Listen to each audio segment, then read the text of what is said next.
د خوست ولایت د سرحدونو قومونو او قبایلو چارو ریاست مسؤلینو د ځاځي میدان ولسوالۍ هغو سیمو ته سفر وکړ چې د ډیورند فرضي کرښې ترڅنګ موقعیت لري او پکې د بیا رغونې پراخ فعالیتونه روان دي.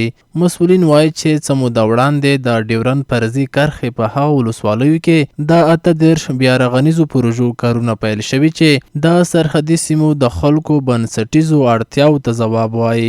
د دوی د معلوماتو له مخې په روانو پروژو کې د اوبو رسولو څانګه، د ښوونځیو جوړول او ترمیم، د اوبو زیرمې، د سړکونو رغول، د جوماتونو جوړول، استنادي دیوالونه او د لښتیو جوړول شامل دي.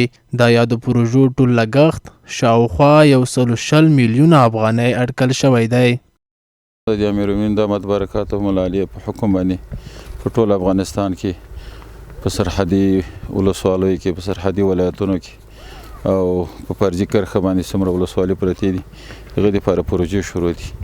یو په هغو پروژو کې د خوست ولایت لپاره تقریبا فی الحال هسې پروژې شروع دي، 38 پروژې شروع دي، 120 میلیونه روپیو په قیمت باندې.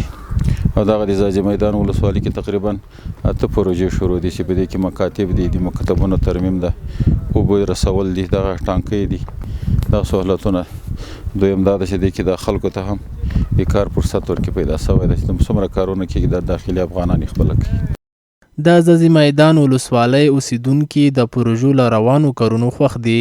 دوی وایي چې تر دې وړاندې به یې د لرې سیمو څخه په څارویو اوبه راوړلې چې له ډېرو ستونزو سره مخ وو.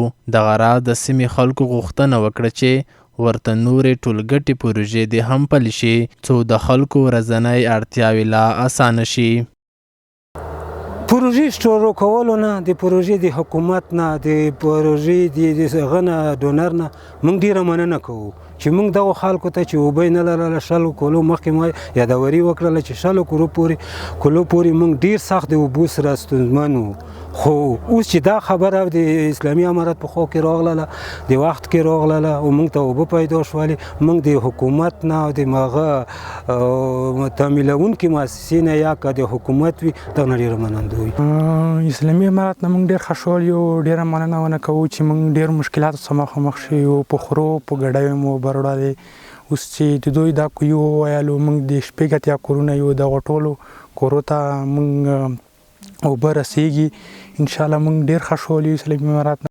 دا یادونې وړ ده چې دا مهال د خوست په هغو ولسوالیو کې پراختیایي پروژې په چټکۍ روانې دي چې د ډیورند فرضي کرښې ترڅنګ پرتې دي.